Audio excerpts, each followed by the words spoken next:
How's everyone doing? Alright, so, shorter stream today.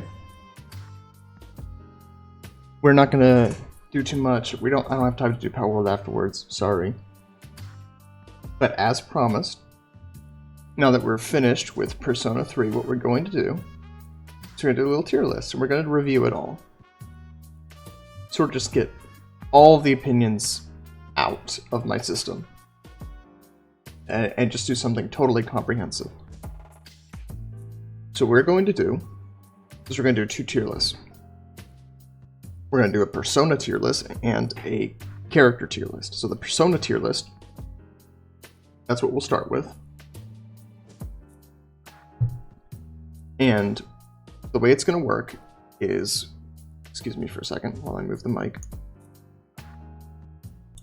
The way it's going to work is that they're going to be judged based on their appearance, but also on their mythological story significance, what they represent through the course of the story.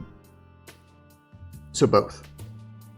Characters, similarly, they'll be judged on their social link, they'll be judged on their development. Design will, of course, play a role.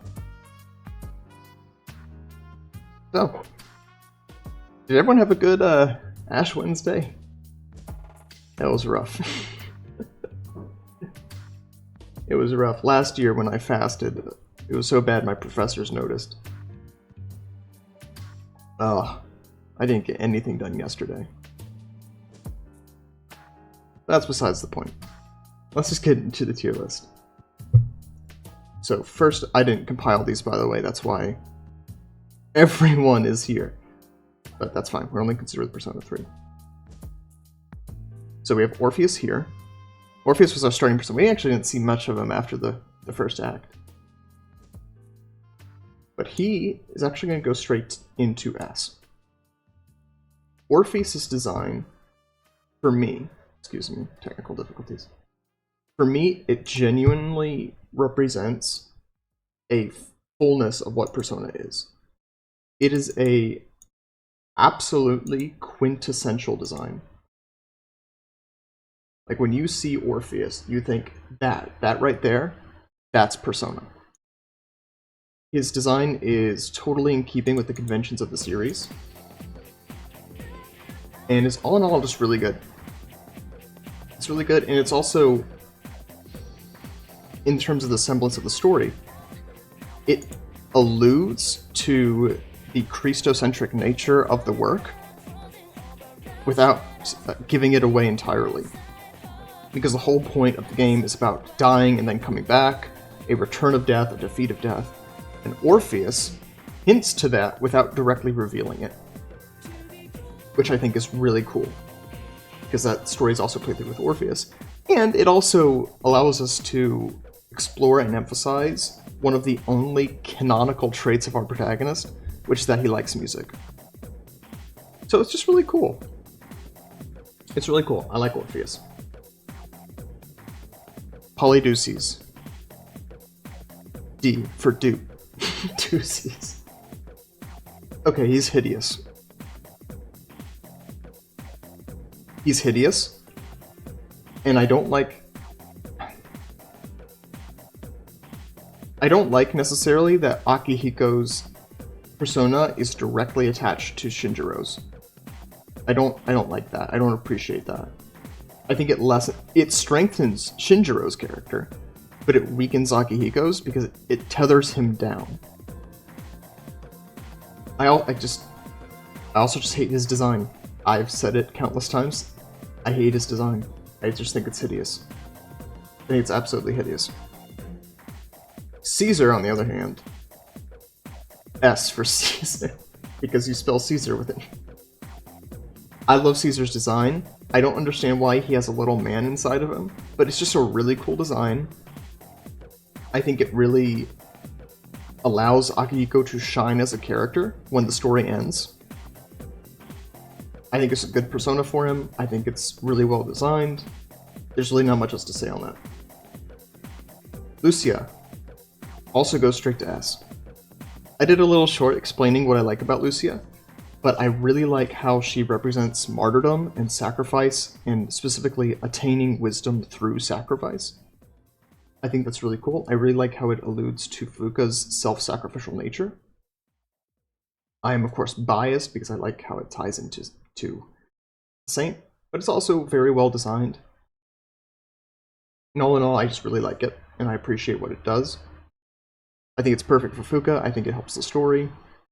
Nothing else to say. Juno's actually going in B. The music change was perfect.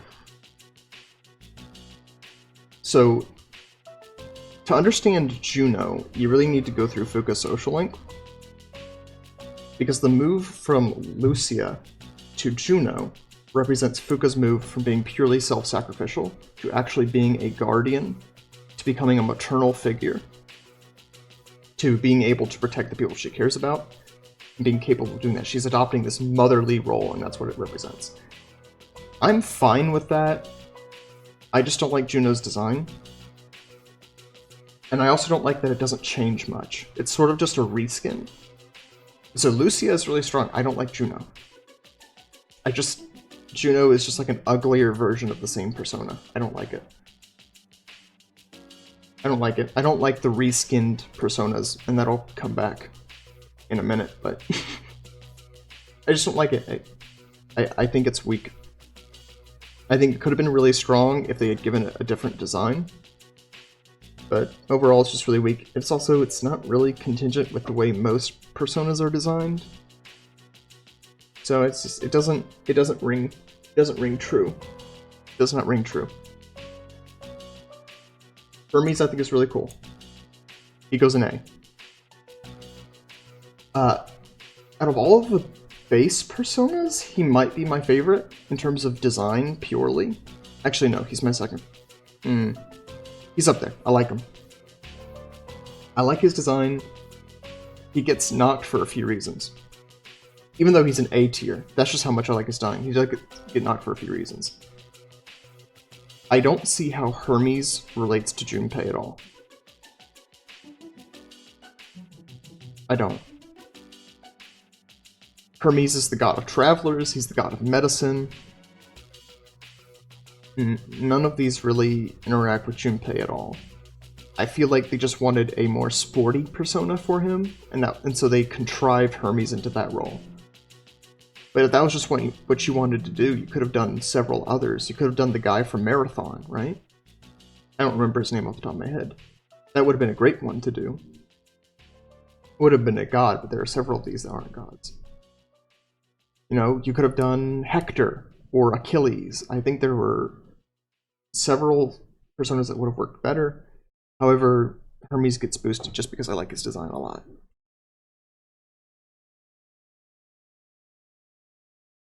Trismegistus goes in C. Let's talk about what I like about Trismegistus first. I like that Trismegistus is significant of the fact that Junpei's character doesn't really change, he just sort of becomes more himself. He just becomes a more involved version of himself, and so his persona doesn't change much in terms of its design or even in terms of its nature. This is the one reskin I can actually kind of, sort of get behind, because Trismegistus is just another name for Hermes. And so when Hermes ascends into Trismegistus, it's just symbolic of Junpei becoming more himself. So I can appreciate that. Things I dislike. It's a reskin, and not only is it a reskin, it's an ugly reskin. It's an ugly reskin. And I also would have just preferred that he changed. He could have been Jason. Achilles comes to mind again. Odysseus, even. There were several personas he could have adopted, and it would have been a lot better and a lot more interesting. I'm overall just pretty disappointed. It just felt very shallow and uninspired. Penthelia. Penicilia is going straight into B. I'm going to put her above Juno. I really like her design. I actually really like her design. I don't like her design as much as these guys up here, which is why she's in B, but I do like her design. It is very Persona, and I feel like it embodies Mitsuru very well. How she's this warrior queen, because she's the heiress to Kirijo, but she's also a warrior, she's a fighter. I don't really have a problem with it other than that. It's almost sort of boring, which is why it's in B. I don't have that much to say on it. I like it. For Ascended Persona, I don't even remember the name of it. Which is how little it stuck with me. I find her Ascended Persona to be somewhat dull. It also is sort of... You can tell just by looking at it, it's not really consistent with the Persona art style. It sticks out like a sore thumb. And it's also not really clear why it does that.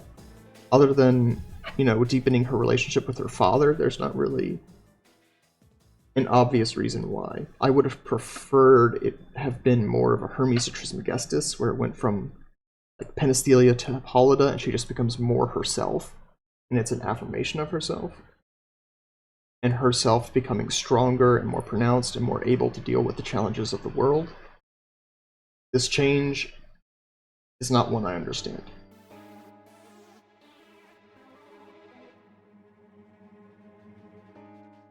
Anyway. Palladium. Palladium's cool. Middle of B. It's a statue of Athena with a gun. I don't have much else to say on it. I just like it. I think it's cool. I think it's cool. I think it fits Aigis.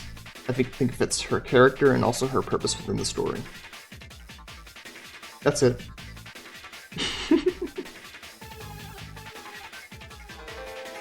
Athena, I'm going to put at the bottom of A. And I think that's where she's going to stay.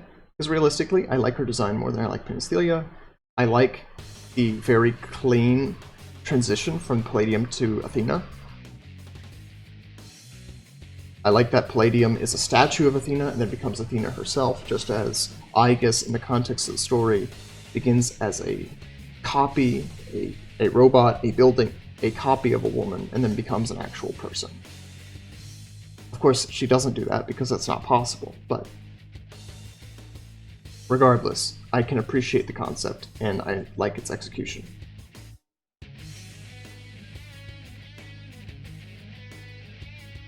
Cerberus. Should it be C for Cerberus?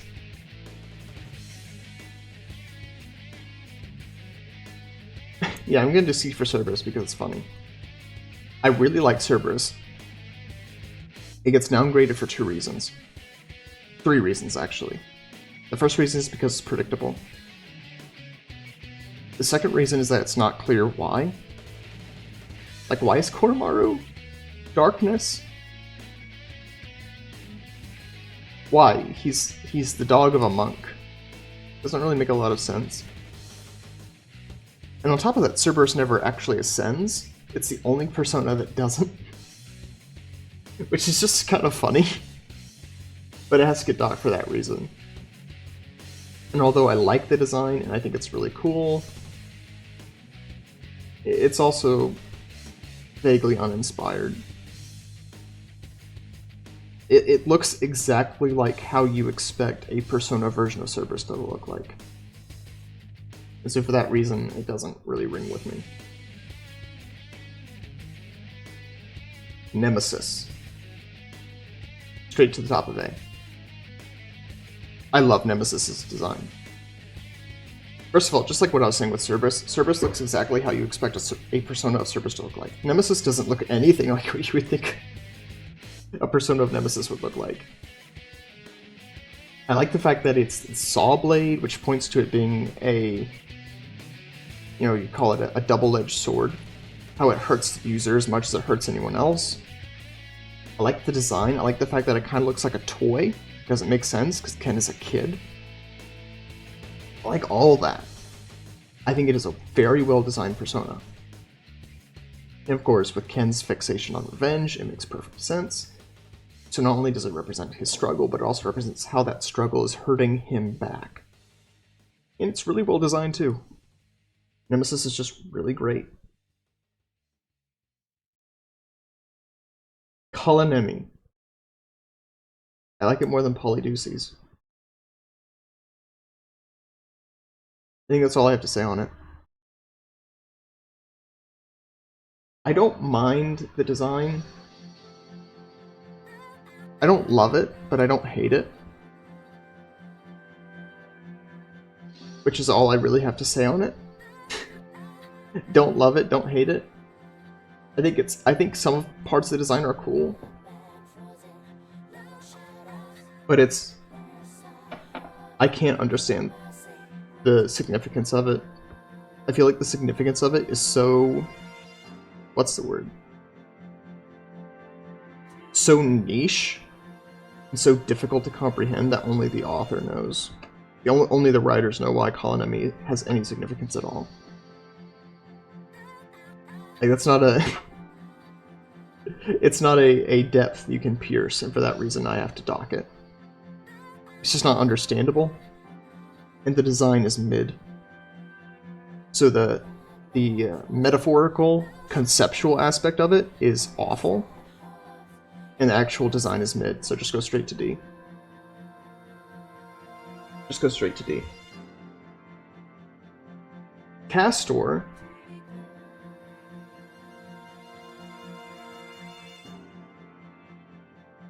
I'm just gonna put him up. I'm gonna put him at the top of C. No, I'm gonna keep him. I'm debating putting him top of C or bottom of B. So here's the thing. I was saying this earlier. Having Akihiko and Shinjiro's personas tethered to one another, it helps Shinjiro, but it hurts Akihiko. It helps Shinjiro because it deepens the meaning of his persona. As Pollux Polydeuces ascends to godhood as Caesar, who is considered and worshipped as a god in his time. And so it helps that. It helps Shinjiro become more important, but it weakens Akihiko because Pollux is not as relevant to Akihiko as Castor is to Shinjiro. The fact that Akihiko's Polydeuces makes the connection clearer, but realistically, you could have Castor be... You could still have Castor, you could keep Castor, and change Polydeuces, and I still probably would have kept the meaning. I probably would have kept the meaning. Certainly, at the very least, you didn't need to make Polydeuces as ugly as he is. And honestly, if Polydeuces just had a better design, I probably would have different feelings about it. If Polydeuces had a better design, I'd probably feel differently. That's the shame. But I do like his design genuinely. I like that he's... Even though it doesn't... He gets docked because it doesn't comport with his mythology at all. Why is he riding a horse? Why does he have a sword through his chest? Maybe there's an aspect of the story of Castor and Pollux that I don't know about that would actually explain it. But broadly, I just don't get it. It doesn't make sense, it doesn't comport with his design. I feel like there is probably a better pair of brothers. Like, I just thought of this. Screw Castor and Pollux, you could have done Romulus and Remus. It would have made perfect sense too. Romulus was the founder of Rome. Remus was his brother. Romulus defeat. Remus falling is what allows Romulus to ascend and become the emperor of Rome up here, Caesar. Like, that's what allows it to happen. These guys could have been Romulus and Remus, and it would have been a much better story, and they probably would have had better designed personas. Anyway. I just had that revelation. Oh well. The decisions I would have made if I were writing Persona 3. I do like Caster. I think in some ways they're both weighed down by the decision of the writers, but overall I think Caster's... It certainly is a well-designed. It's well-designed, and even though I think Polydeuces is hideous, I think the changes that go from Polydeuces to Caster make it acceptable. I think Caster is well-designed. I don't think Polydeuces is. Io. Straight to S. In fact, I'm putting her right up there. Actually, no. No, I'm gonna lock it in. She might be my favorite. I love Io. I made another short about what makes Io significant. About how it represents her Yukari's terrible relationship with her mom and her being hung up on her dad, and not only that, but this is also made clear through her social link, how she acts very stubborn and very bullish as a defense mechanism.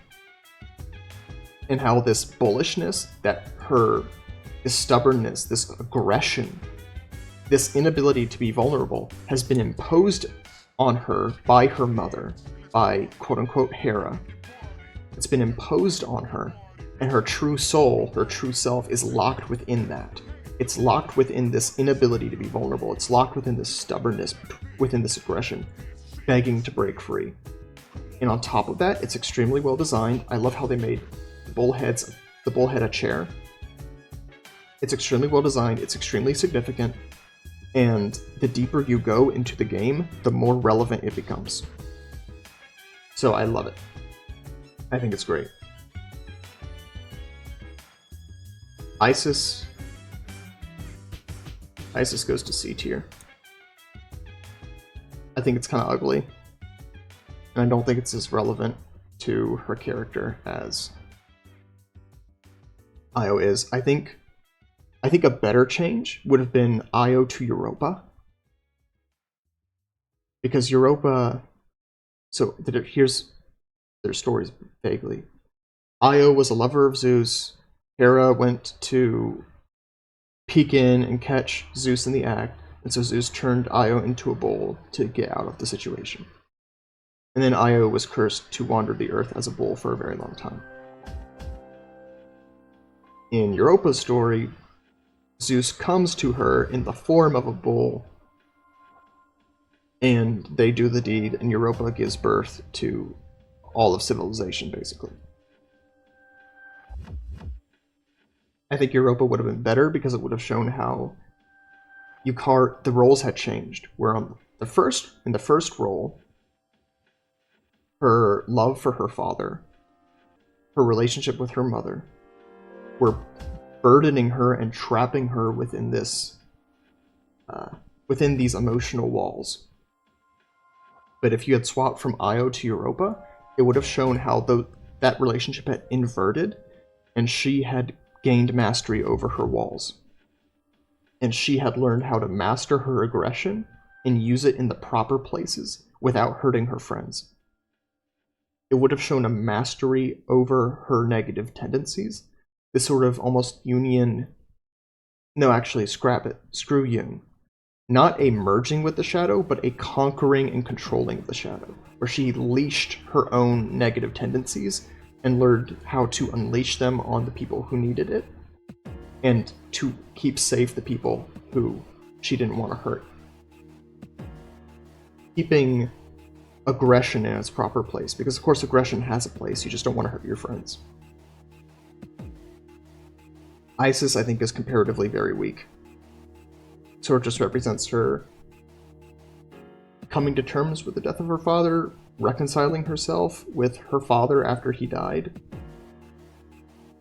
But that's not really... I don't feel like that's the core change that her character needed to go through. And it's also just pretty ugly. It's also just ugly, so... Whatever. So let's... Actually, before we have the conversation, let's do Medea. So Media is going to go straight to B tier. I think it's a really cool design. Just generally, I think it's a really cool design. I think it could have been cooler, but as a rule, I really like it. I think it fits Chidori. I also think it is perfect for Chidori's character, because the whole point is that Media was a witch. She fell in love with Jason and then betrayed her allies to go to sea with him. And then basically she died at some point.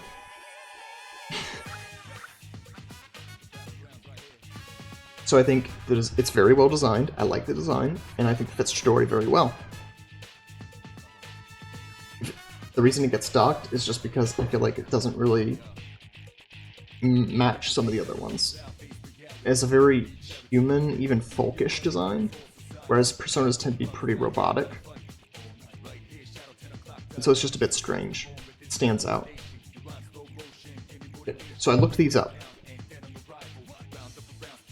Jin and Takaya's Personas. Takaya's is Hypnos, Greek god of sleep, and Jin's is Moros, the Greek god of despair. Okay.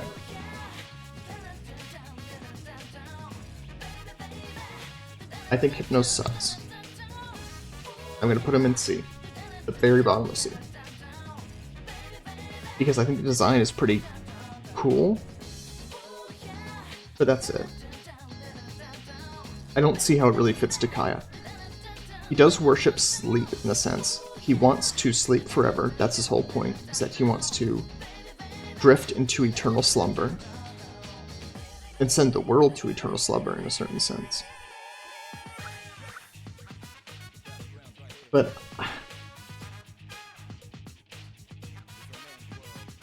I don't... And I like how it kind of looks like a guy attached to tubes, which is what he had to deal with, he was experimented on. And I suppose it's also a reference to the Hanged Man, which is, you know, the reverse Christ. And so I can see a lot of it there, but I just think it's a little bit of a stretch. Because for me, Takaya doesn't represent sleep, he represents chaos. Because the whole point of his character is that he craves escape. And sleep is one form of escape, that's true. But Takaya is not just a passive entity, nor does he desire that other people be passive. He's an agent of chaos, literally. And so to have a persona that is the god of sleep, I don't think that makes sense at all. Similarly, Moros, the Greek god of despair. If Moros had been Takaya's persona, I would have very different feelings.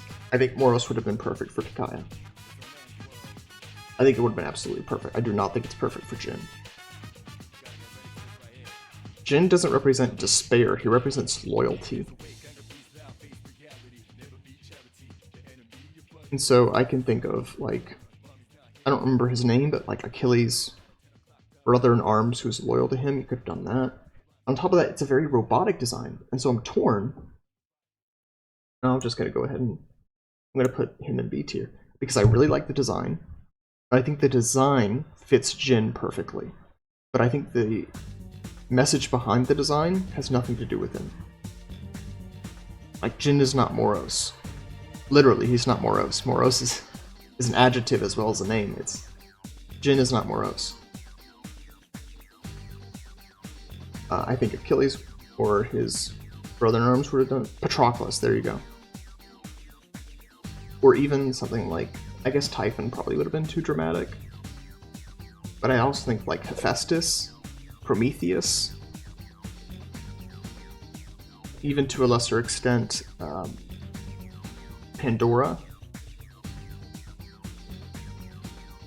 Like, this design has nothing to do with its name, which is probably why we were never given their names, because their names just, I think they were afterthoughts. Thanatos has a really cool design.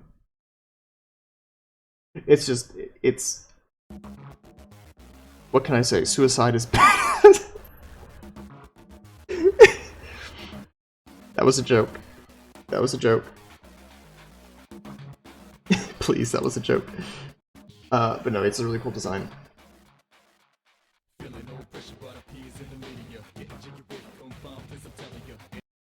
And then finally Messiah. We didn't actually get to see Messiah in our playthrough, because I was bad at the game.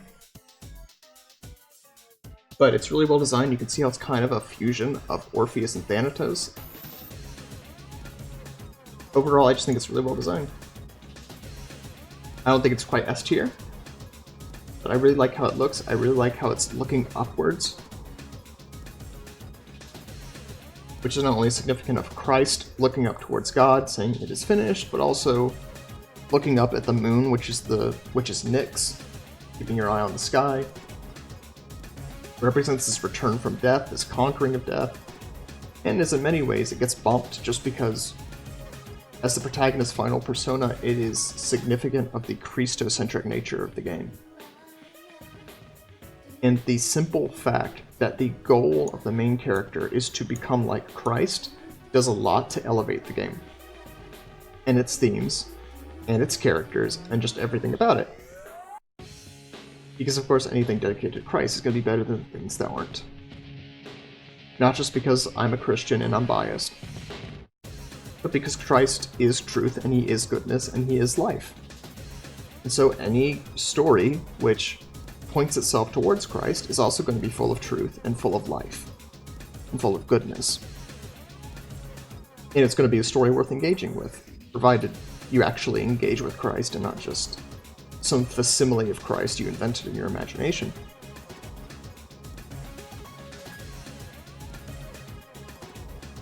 But anyway, that's all the personas from Persona 3, unless I'm forgetting one. No, I think that's it. If I am forgetting one, screw him. Screw him. Yeah, we're good. So, let's just see if I want to reorder anything. So in S tier we have Io, Orpheus, Thanatos, Caesar, and Lucia. A tier we have Nemesis, Messiah, Hermes, and Athena. B tier we have Penthesilea, Medea, Athena, Juno, and Moros. Or Moros. I don't know where the emphasis is. I guess it would be Moros, right? Not Morose. It's Moros, not morose, because Moros is the adjective. And we have C for Castor, and C for Cerberus. And for Isis, Trismegistus, the one whose name I can't remember, and Hypnos. Actually, I'm going to boost up Hypnos. I think after thinking about it, and with the fact that the blood vessels look like tubes, and it's the Hanged Man, I think just meditating on it as we were going through it made me like it more. And then Kalanemi and Polydeuces, because who the hell is Kalanemi? And Polydeuces is just that ugly.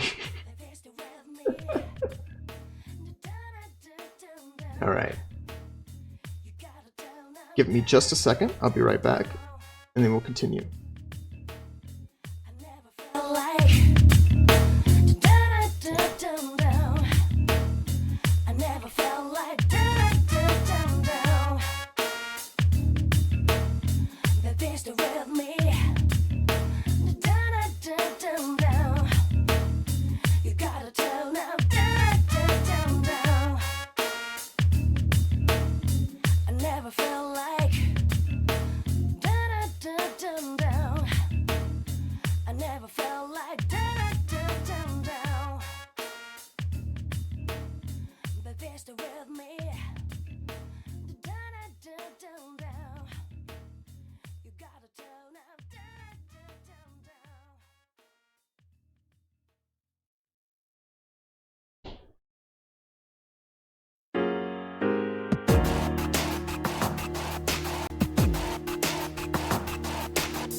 Okay, I'm back. I do need to prepare something else really quickly, but I can talk while I'm doing it. I need to get water. That was my mistake. I usually always have it, but I've been so scatterbrained lately. No idea why. Just not been able to focus on anything. So anyway, the next one I'm going to do is the character tier list. I was originally just going to do social links, but the tier list I found has all of the characters. Even one character which is apparently in this game, which I never met. Maybe it might just be a new Game Plus character, or it could be a character from one of the other games that just isn't in this one. I don't know. But what we're going to do is we're going to go through these social links first, and then we're going to get to the characters that don't have social links last. We're leaving the protagonist character off because he doesn't have enough of a personality to really count. Here we are. There we go. Let me get a sip of water.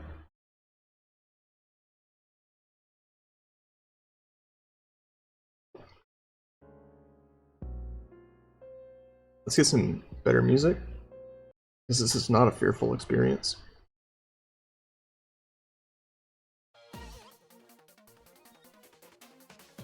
I don't think it's a calamity either.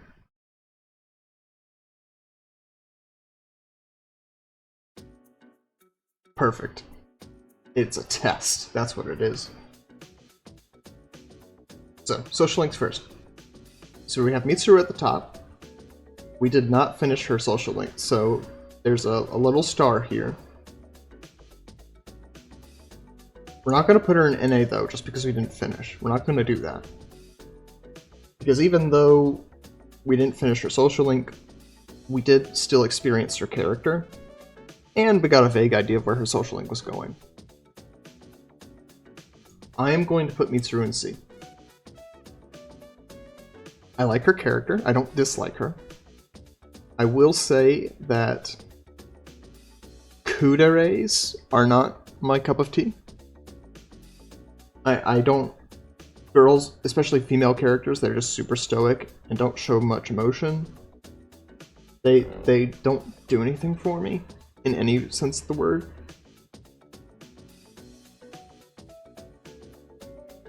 And it goes for male characters too. Like, it is different for male characters, because we men express our emotions in subtle ways. So Batman, for example, is a stoic character, but that also means that the emotions he does show makes him more endearing. But it doesn't have the same appeal to it when it's a female character. No, I want you to emote. I want you to express your emotions. I want you to be expressive. I want you to put yourself on display. We're all called to our silent sufferings, but it's very difficult to engage with you when you get like that.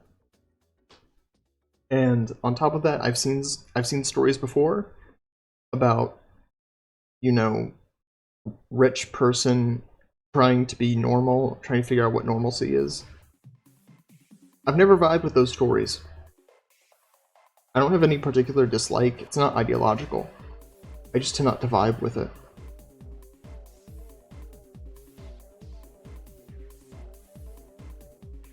I just don't vibe with it, that's it. But I don't dislike her for any reason. There's no vibe. Kenji! Guess what?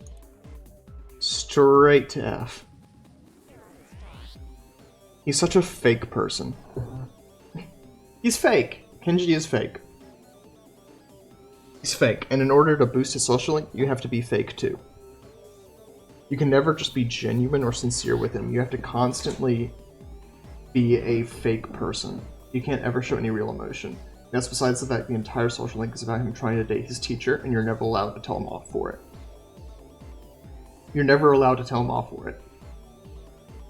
even though in the end he realizes that that was always a bad idea, you can't ever tell him off for it. It's also just generally annoying. If I could say a good thing about Kenji, it would be that I thought the comedy duo gag during the class fair, I thought that was really fun. I had a lot of fun with that.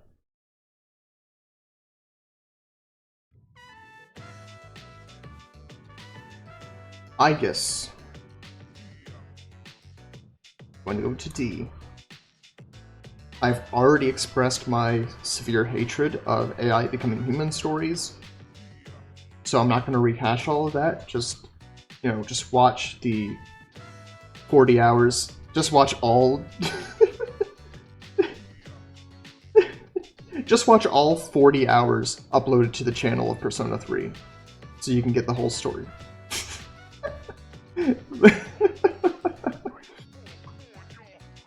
But in all seriousness, if I had to say anything I liked about her, I thought she was funny sometimes.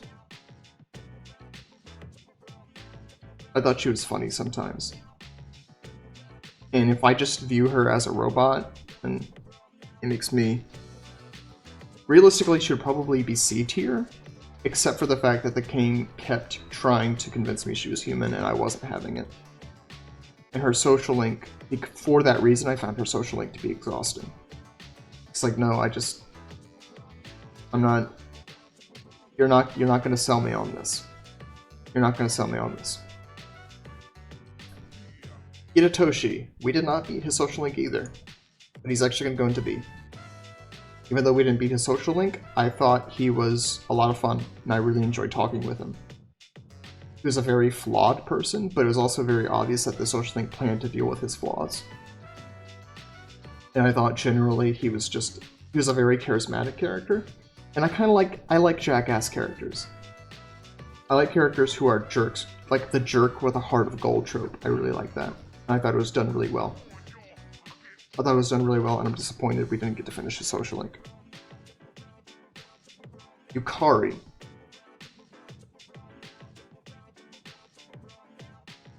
This might surprise some of you. I am deviating between S and A. So what are the negatives for Yukari? The negatives for Yukari is that she's bipolar, and that makes her social link exhausting sometimes. And there are also times in the story where she just flat out cannot read the room. And she just can't act like a normal human.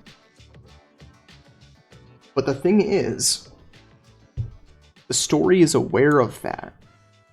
The story doesn't just pretend like that's okay. This isn't Persona 5, folks. You don't just get to live with your flaws and never change. She has to engage with her flaws and correct for them. That's what her social link is all about. And I really love her social link especially, because not only does it show her addressing and moving through the motions of fixing herself and getting herself to a mentally healthy place, but also reconciling her relationship with her mother, which is the source of so many of her mental issues. Like, Yukari's social link and her story overall is a story of a girl in a broken home learning to deal with her trauma so that she can become a better person. And she's crazy, and she will tell you she's crazy, and the game will tell you she's crazy, and she is. But she's aware of it, and she's working on it, and I find that to be really powerful and really persuasive and really inspiring. So I love Yukari's social link. She's a total pain sometimes, but all in all, it was a real highlight of the game.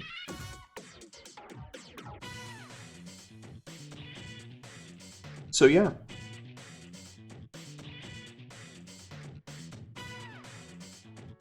Fuka. I'm deviating between bottom of B and top of C. How much do I like her compared to Mitsuru? I'll put her bottom. have a general dislike for characters who are unwilling to stand up for themselves. It doesn't click with me. I think Fuka is really sweet, I think she's really cute, and I enjoyed her interactions with the story. But I don't have any personal attachment to her. Actually I should back that up. I really like the movement from Lucia to Juno that I've already described. I think that's really persuasive, and I think it shows real development in her character. Real positive development in a similar way that I said about Yukari. I just find her kind of boring. I think she's an important puzzle piece in the main cast. I think in some ways, Fuka is what brings temperatures back down to room temperature. That's what she does. She is the backbone. She's the hidden backbone of the team. And that's why she's in B and not C. Fuka has a great role in the story, she just doesn't click with me personally, I think is probably the best way I can say it. Okay. Oh no. We're good. We're fine. Everything's fine. So.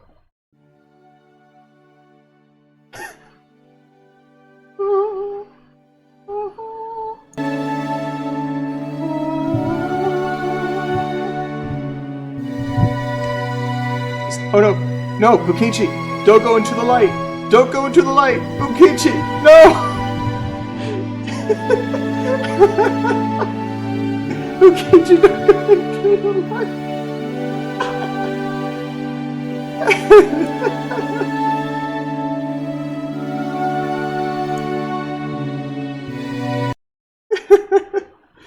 That was perfect. The book-selling couple was a lot of fun. I really enjoyed how their plot developed. I thought it was really heartwarming. I thought Bukichi was really funny. I thought that they were a lot of fun to deal with. Their social link was just really great. And I don't have anything else to say. I'm just going to put Bukichi on the board because they're the same. You can't have one without the other. Kazushi.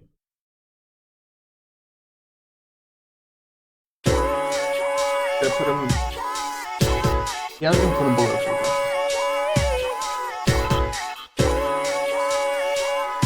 I really liked the story. I really liked how it developed. I just find him generally boring.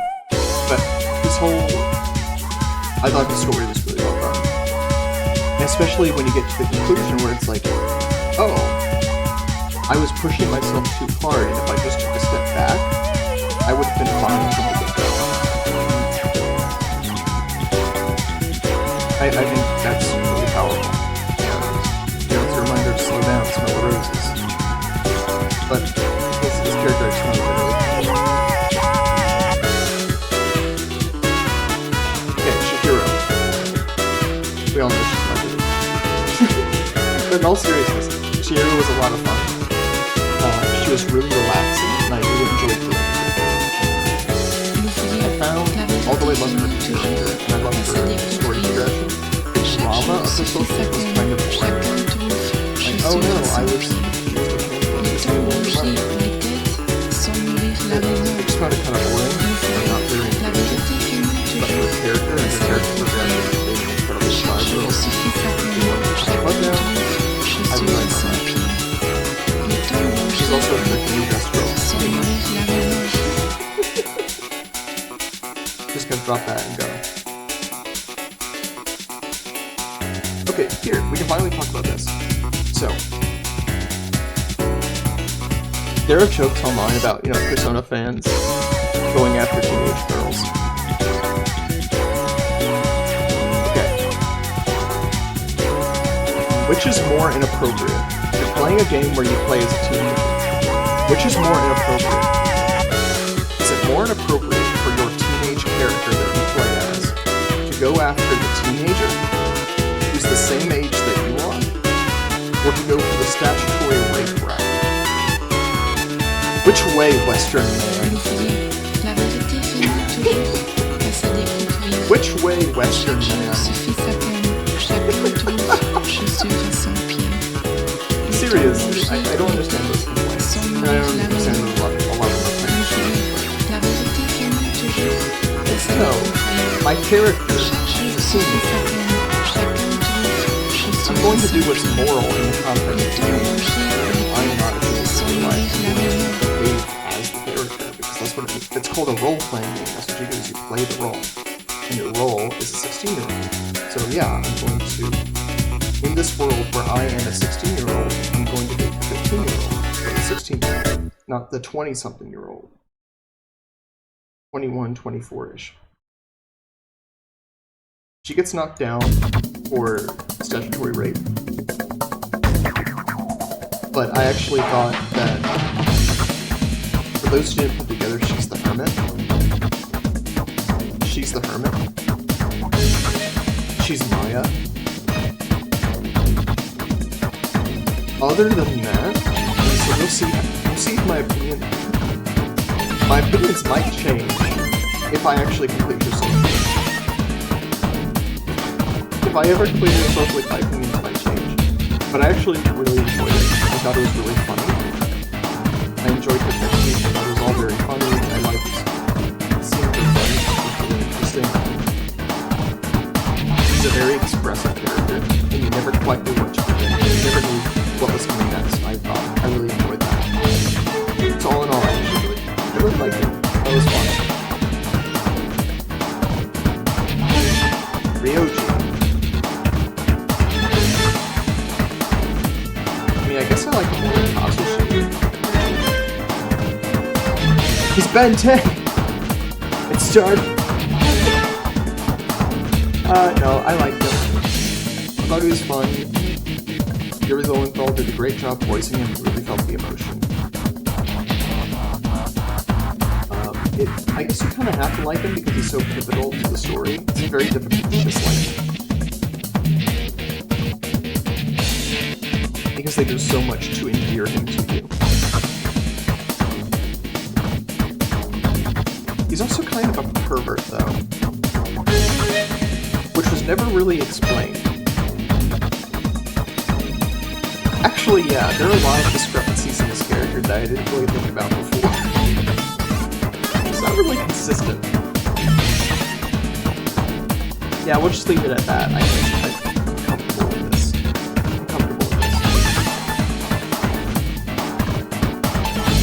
Keisuke. Deviating between scenes.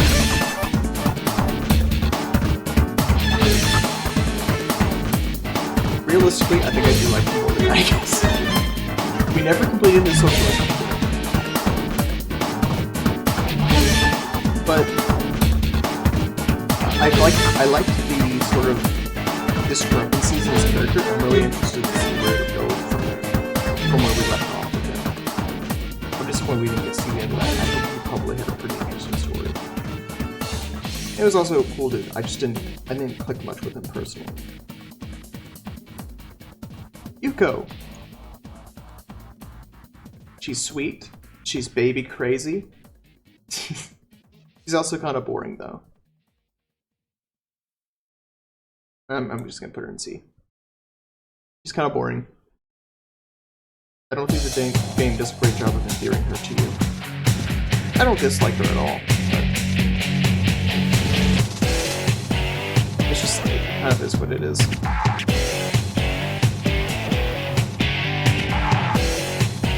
It's what it is. The game could have endeared me more than it did. Speaking of endearing,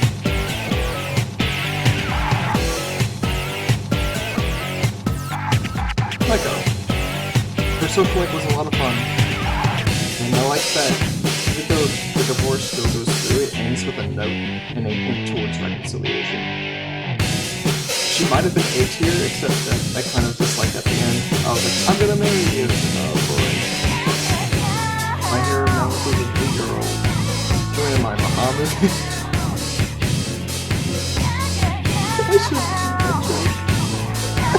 I should have made that joke. No one clipped that. No one clipped that. Oh, I get killed by terrorists. Oh, it's true though. Anyway. I like the way Persona develops. I thought it was generally very bittersweet. It was heartwarming in some ways and heartbreaking in others.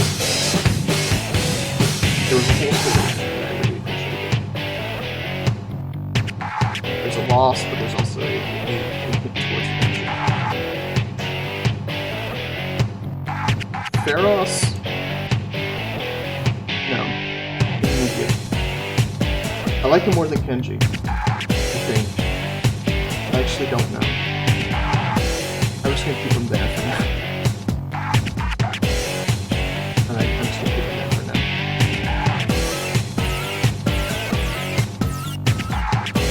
Because I just didn't enjoy interacting with him. He came in at the worst times. It's very creepy. I didn't like his voice as a headphone user. I don't know how much of that carried through for you guys at home. It just wormed its way into my ear and it made me very uncomfortable.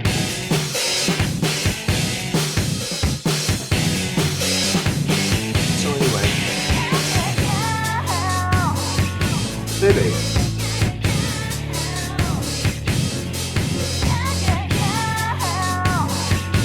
Honestly,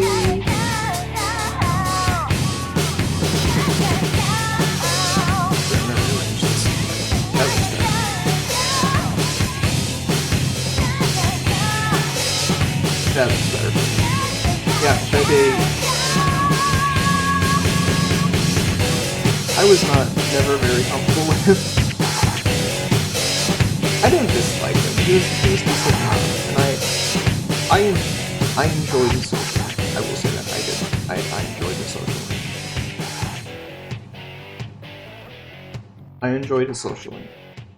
If Aegis wasn't a main character, she would be an F. That's what I want to emphasize to the people at home. Like, if this were based purely on social links, my opinion would change. In fact, if I had gone all the way through Aegis' social link, I might have come away disliking her more than I already do. Because I found hers to be very exhausting.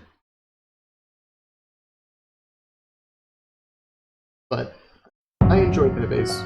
I had fun. I don't think I have anything else to say on it other than that.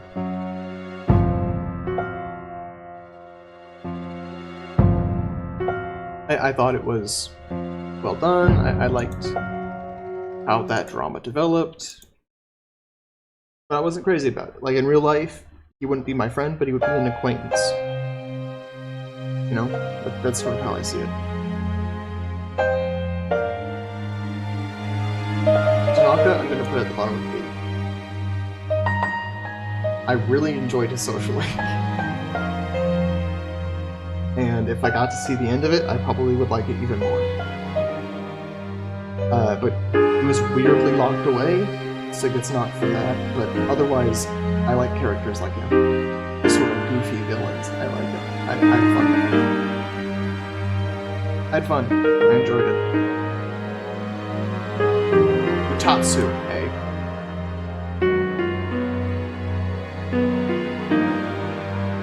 Yeah, I think I like Chihiro more. Yukichi more. But I really did have a lot of fun with him. The story was very heartwarming. He was very gruff, but you know, he's got that heart of gold at the center. He spouted some, even though he was very cynical, he also had some genuine words of wisdom, which I appreciate. It was just really solid. It was also really easygoing because we didn't have... This is probably something that's biasing me, is that at that point in the game, we didn't have anyone else to hang out with at night. We didn't have anything else to do at night. So it's just really relaxing, really easygoing. There wasn't any stress involved in increasing the social life. Just a really great time. Just a really great time. Mamoru, also going into A. I think he's going to stay at the bottom of A, though.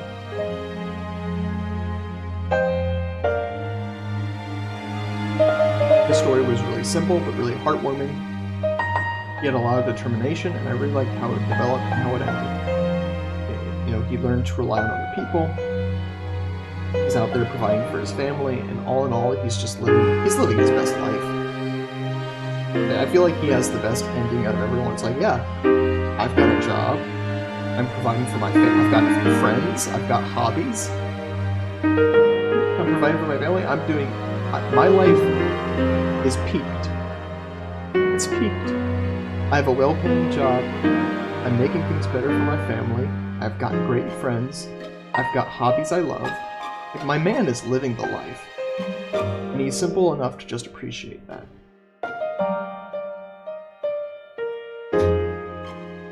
Nozomi.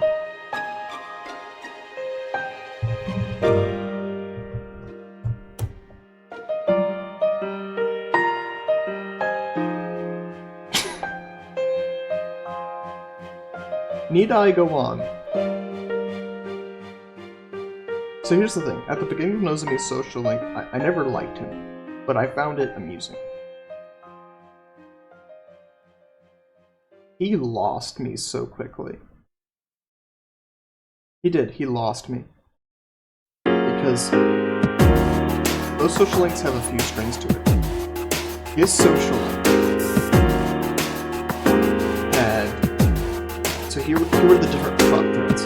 His eating disorder. The fact that he had an eating disorder. The fact that he was sort of a gourmand. The fact that his brother had died in an insecurity complex. And the fact that he was a part of a weird cult. Okay. His eating disorder was never resolved. The fact that he was in a cult was never resolved. The only problems that were solved were his insecurity and the fact that he was gourmet and undiscovered. He's still in the weird cult. And he still has an eating disorder. But we're just not talking about it anymore. So not only is he annoying, even though I think it could be a fun kind of annoying, he never ends up becoming annoying because he can't get his head out of his ass. And his problems are never actually solved, and he never actually changes for the better. That's the thing, he never changes for the better. He's the only persona that does. He's the only social link that doesn't. He's the only social link that by the end of the story does not change for the better. He doesn't grow. And that makes him the worst by the all. It has to. Yeah. Akinari.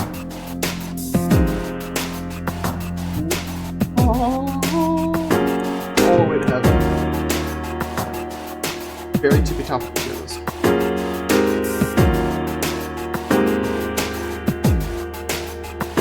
I cannot express to you beautiful Akinari social. In the first place, it is the quintessential...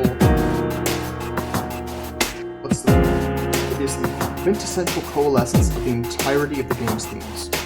The whole point of the game is that you conquer death, and you conquer the despair of death, and the fear of failure, and his social link embodies every single one of those.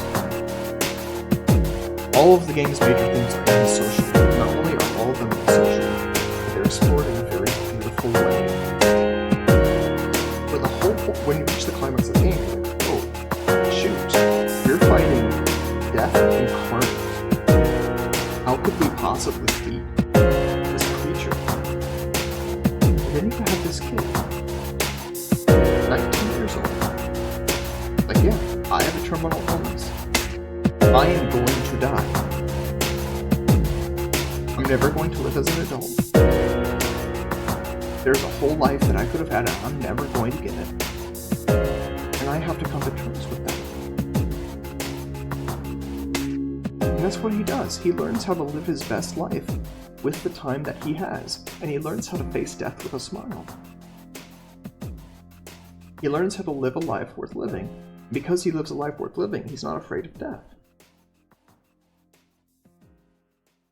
And not only that, but he allows even his death to have meaning, and there's beauty in that.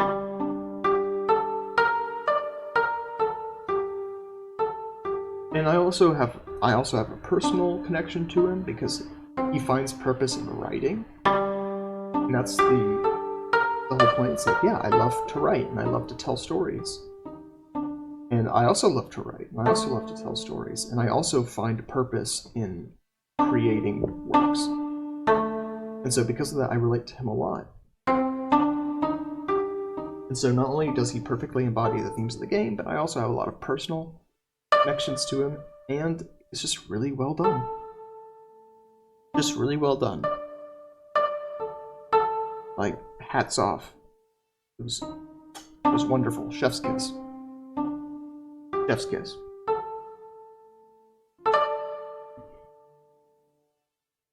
Okay, so now we get to the characters that don't have social links. Ikutsuki. Straight into D tier. He was crazy, he didn't really have a lot of motivations. His character was very contradictory. It wasn't exactly clear what he wanted or why. And it seems like at any given point there are always shorter routes to his ultimate goal. So I don't know, it just kind of felt like more of a plot device than a character. I did enjoy him though. I had fun with him. He pointed a gun at me. That was cool.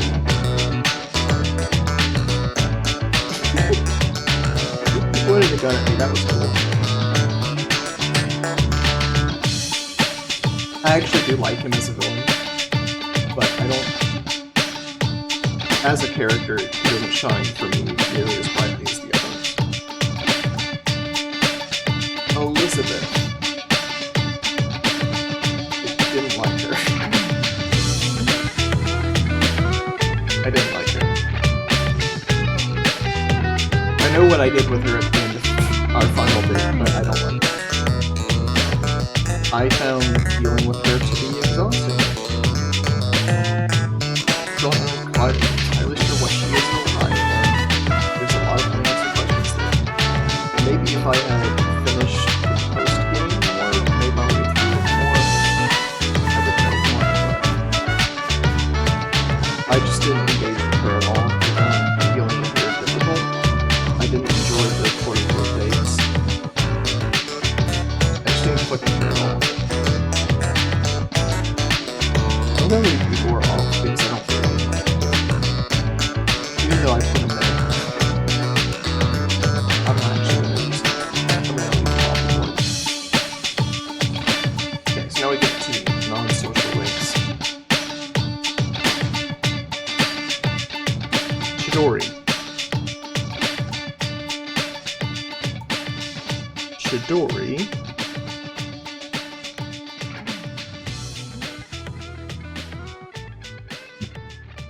Excuse me. I think Chidori's going to go at the top of the. I really enjoyed her character. In a certain way, I could even say I didn't enjoy her character for the right reasons. Her character hit notes with me and reminded me of things that I've dealt with and people that I've dealt with. Which is what I mean when I say I like her for the wrong reasons. Oh shit. I never fixed the desktop audio, did I? Has a word of what I've said gone through? I hope it hasn't been too loud. Jesus.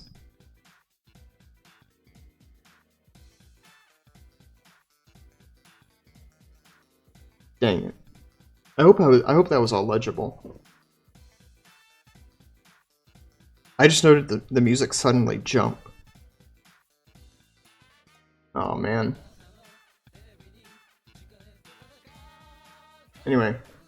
So yeah, you could say I like her for the wrong reasons, but I can't help but have empathy for her, and because I empathize with her, I can't help but like her.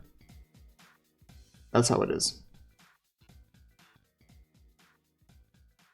Jin, I don't know, I liked him. I think he made more an impression on me than these guys did, but I like his design. I enjoyed interacting with him. I like expressive characters, so even if he was just angry all the time, I could vibe with it. I enjoyed interacting with him. He was a good villain.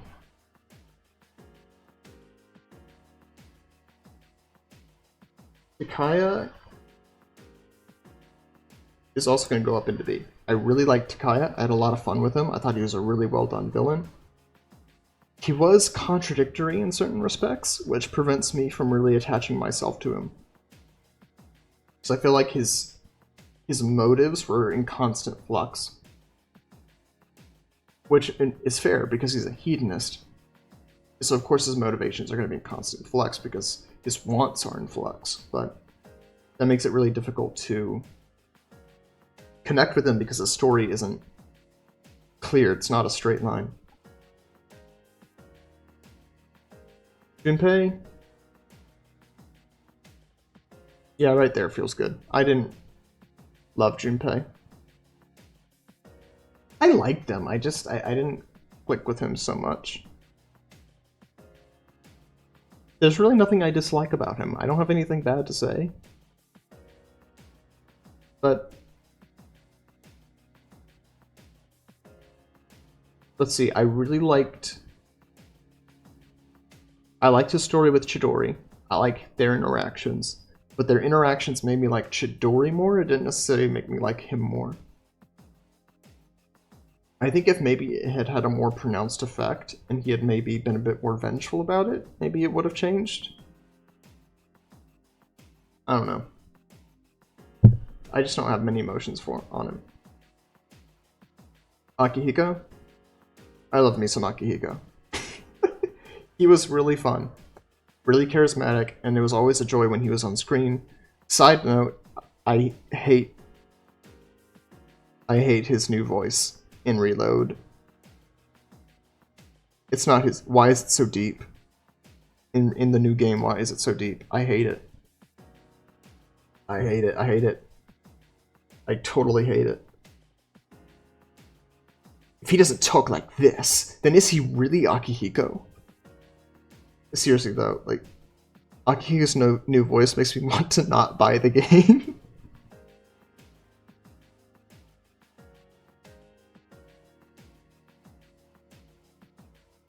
I'm not joking.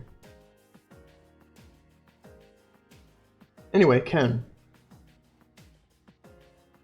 I don't know, I like him. I like Ken. I liked his character. I liked how he developed. I think I like Fuka more. I thought a lot of his interactions were funny, or yeah, I have positive opinions of him. I like his character. I like his design. I thought it all went very well. But he also, I think, because he's pretty mature, he's pretty unflappable. He never really gave a lot of good reactions outside of his immediate character arc.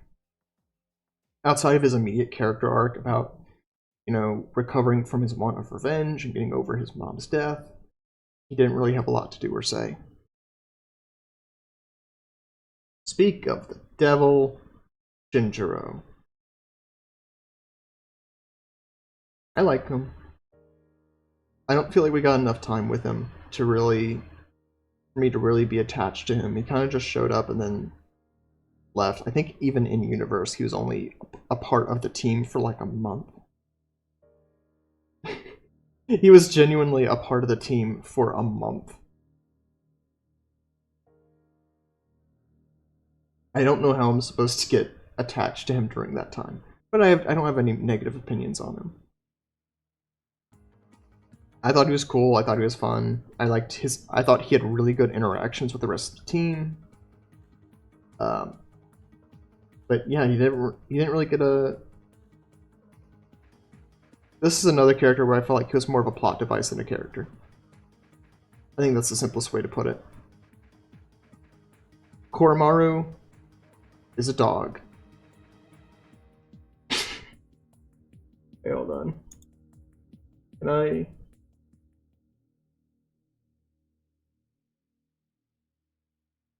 Oh, wait.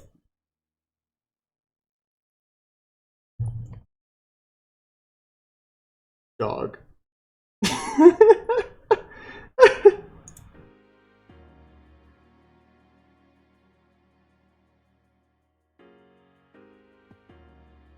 Perfect. The perfect tier list.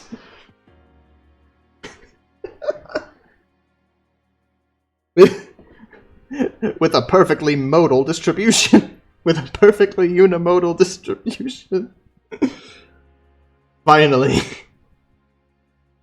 The perfect tier list.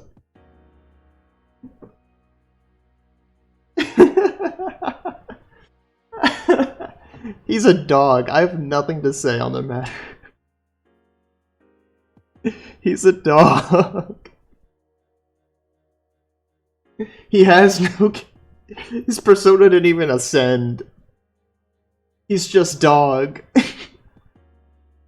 He doesn't have a personality, he's just dog. He protect, he attack.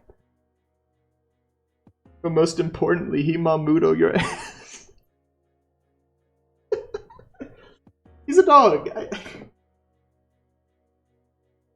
Okay, that's it. That actually is it. We're done with Persona 3 now.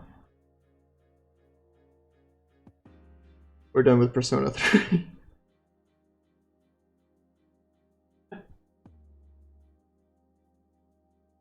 So this is our final tier list. We have Akinari and Yukari in S tier. I think Yukari being in S tier is probably the most controversial take on this list, because I know there's a lot of hate for her online. And I don't even think the hate is necessarily undeserved, I just think it's unempathetic. Because the whole point is that she conquers or begins to conquer her flaws. So yeah, she's deeply flawed, but the game is uniquely willing to say, like, yes, she's flawed. Yes, she's basically bipolar. Yeah, she's crazy and she's got a lot of trauma, but if you're patient with her and if you work with her and if you love her and you give her your friendship, she will grow in response to that and become a deeper and more complete person. Fukishi was a lot of fun. His whole story was a breath of fresh air. It was really chill. Chihiro, same deal. Just a really chill story. I loved her character. I loved dealing with her. I loved her story arc about becoming braver and more courageous. Also, just a really... I personally am very attached to her. I personally enjoyed spending time with her. It was always a breath of fresh air to spend time with her and to engage with her. Uetatsu had real wisdom. He was... his story was engaging. I like how it ended with reconciliation with him and his family. He got his happy ending. He got his justice, he got his punishment, and then he got his reconciliation. It's just a complete story there. It was a lot of fun, and it was a relaxing persona, a relaxing social link. Akihiko is a meme, and we love him for it. Mamoru is a stand-up guy, and we should respect him for that. Maya was a really fun social link. It was just really entertaining. Chidori had a full character arc, and I've got some personal attachments to her, but even in spite of that, she still had a complete character arc. She dealt with her trauma, and she ended up being a real focal point of the story. Takaya was a great villain, but he was also very contradictory and very fluid, and very hypocritical, which you would expect a villain to be hypocritical, but that also just makes him very difficult to connect with. Hidetoshi was a lot of fun. I enjoyed his character arc, that is all. Maiko had a little bit of everything. She had bitter, she had sweet, she had tragedy with a hint of moving towards reconciliation, and overall it was just the perfect balance of heartwarming and heartbreaking. Fuka is the backbone of the team. She's a really solid character, but because she's so quiet and so timid, she doesn't really get a chance to stand out. Ken is similar. He doesn't get a chance to stand out outside of his individual character arc. Kazushi's character arc is a lot of fun, but himself as a character is pretty boring. Tanaka is a lot of fun, but it's meaningless fun. It's just fun. That's it. It's just entertaining. Mitsuru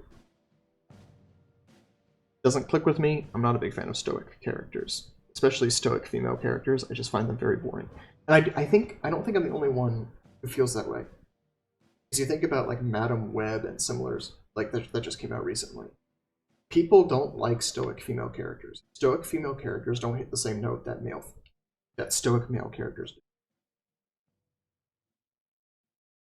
When a male character acts stoic, it's, oh, he's so cool, he's so mysterious. When a woman acts stoic, it's like, oh, she's a bitch. She's frigid. She's not fun to be around at all. And on the one hand, it goes to how we view men and women differently. But also, it expresses a truth, it's just that men and women behave differently. And for men, it's natural for us to keep our wounds hidden and to keep our sadness and our emotions close to the chest so that we can better serve people around us. But for a woman, whenever she acts like that, it just strikes as unnatural. That's how I see it anyway. I'd be curious to know how other people feel, but that's how it seems to me anyway. Junpei's a chill dude, but kind of boring. Ryoji is endearing, but there's a lot of discrepancies in his character that are just never really addressed. Like how he just comes out of nowhere, and he's a transfer student, and he has this whole false identity that's never pierced. We never talk about that. He's also a pervert for some reason, and that's never addressed after a certain point. Whatever. Yuko was fun. That's all really. Kind of dull. I guess her story was a bit too everyday for me, as well as her personality. I just don't feel like she stands out very well. Jin was a fun villain. He made a great goon. I thought he was the perfect, like, Team Rocket goon. You know, he's just like a little dog yapping about. That's the vibe I get from him. I like that. I appreciate that. I think it's a lot of fun. I like that in a villain. Shinjiro was cool, but we didn't really get to spend a lot of time with him. We didn't spend enough time for him for us to really get attached. I guess is not a person. She's a robot, and I wish the game would just admit that.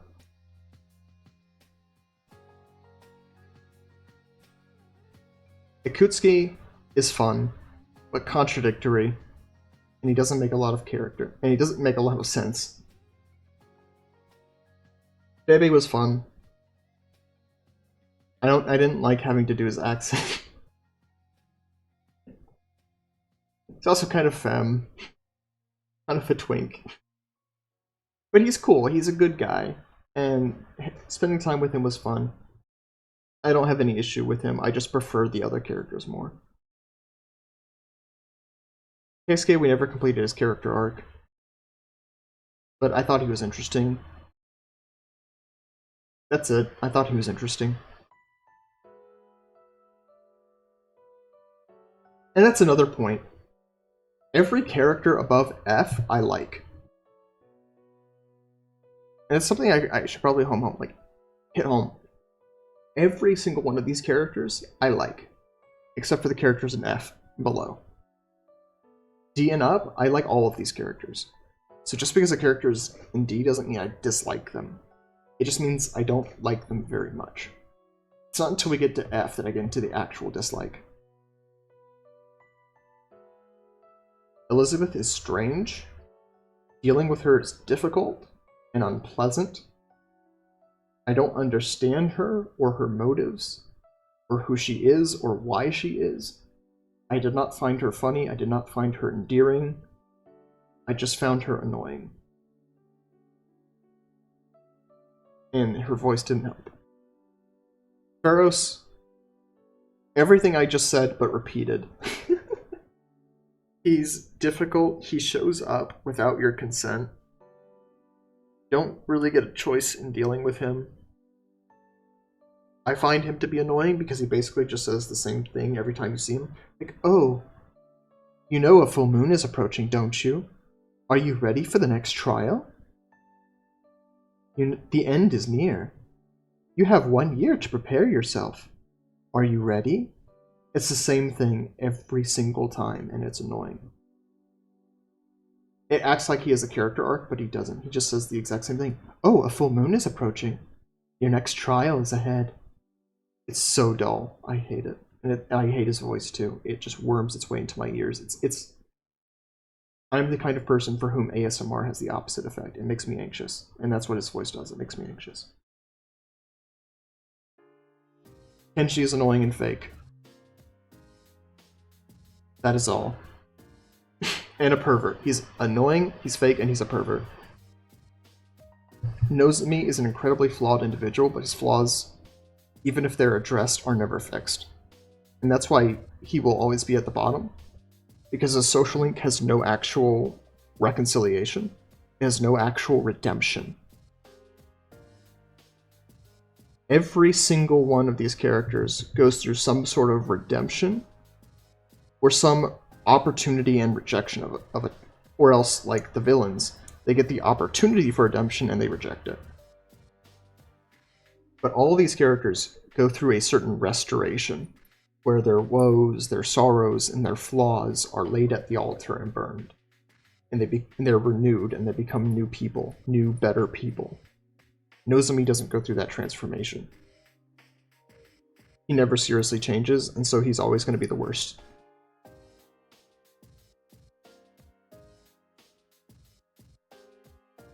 So yeah. That's it. We are done with Persona 3. I'm probably going to play Persona 4. I might even play it soon, but I'm going to play it on my off time, I think. I don't think I'm going to stream it. For reasons that I've gone through on other streams, I'm not going to rehash them here. But short version is, I loved Persona 3. I had a lot of fun. Koromaru is a dog. But I don't see my channel doing any better if I keep streaming it. Keep streaming Persona games. Who knows, maybe Reload causes these videos to blow up and I'll do Persona 4. Maybe for exactly that reason I'll do Persona 4 eventually, just because Persona Reload is blowing up, but I don't see that happening. I don't see that being successful for the channel. The second reason is because I worry that it's scandalous. Because I know Persona 5 is an incredibly scandalous game. And for what I know of Persona 4, I'm inclined to believe it's the same. But hey, I might be willing to do a Persona 4 tier list after I'm done with it. So we can at least do that much. And you can get sort of like my rapid fire analysis, or even like a video essay. I don't see a point in doing a Persona 3 video essay because my thoughts on the game are pretty well summarized in the finale, or I guess the epilogue, and the tier list too. Because not only do you get my thoughts on the game as all, you get my thoughts on each individual character and their character arcs. So I might do that for Persona 4, but I don't think I'm going to stream it. But anyway, that is Persona 3. We are going to be streaming more Pow World in the near future. I'm also going to be working on trying to find a new game to stream. We might go back to RimWorld. I don't know yet. I don't know yet, because the next few weeks are going to be incredibly hectic. The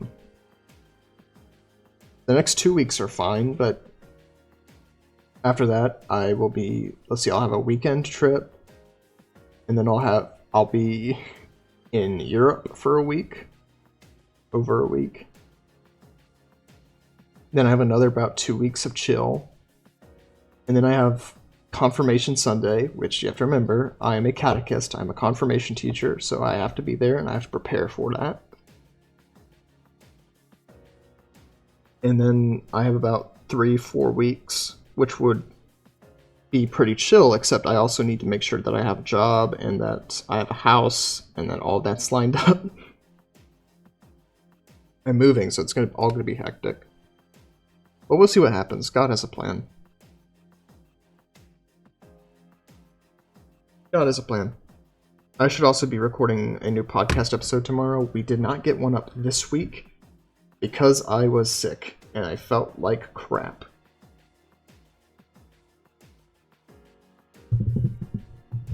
Anyway. Do it. What if I did a... Watch me do a Persona 5 tier list right here, right now. Aye. Also, this character's on the list. I don't know who she is. I don't know if she's in one game specifically, or if she's a new game plus character. I don't know who she is. My feeling is that she's a new game plus character because she has the same model as everyone else. So, but I never encountered her. But oh well. Nothing to be done about that. But anyway, that'll close it. This really will be the last Persona 3 stream. So I hope you guys enjoyed the streams. I hope you enjoyed this video. Let me know your thoughts down below. Especially if you've watched the whole thing. I'd be interested to know your thoughts on each character. And why you think Koromaru is a dog. Yeah. I'll definitely be streaming next Tuesday. We'll see if I doubt I'll be streaming between now and then, because my schedule is packed and I've got things to do. But if not, I will certainly see you Tuesday.